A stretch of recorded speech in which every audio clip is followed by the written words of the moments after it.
Mike Kovach always has a next trip planned, but cancer put his travels on pause. He said, "Your bladder got to come out." I said, "What?" Bladder cancer wasn't the only surprise. Shortly after I had surgery, my leg swelled up. Kovach lost a lot of his mobility. I couldn't, really do a whole lot like I did before. I had to make sure I get pants big enough to fit my leg and thigh and that in there.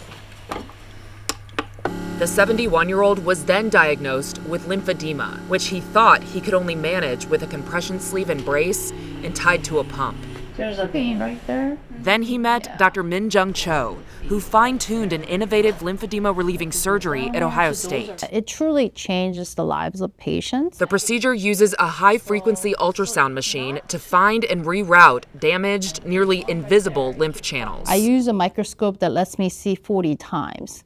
And then the suture that I do use to create a connection between the lymphatic and vein is actually thinner than our hair. Dr. Cho says patients typically recover in weeks and rarely need pain medicine. For patients, it's actually almost like a paper cut. So it's an outpatient procedure. But I highly recommend it, that's for sure. So he's already looking forward to where his travels will take him next. From the Ohio State University Comprehensive Cancer Center, James Cancer Hospital, and Solove Research Institute, I'm Jessie Tenor.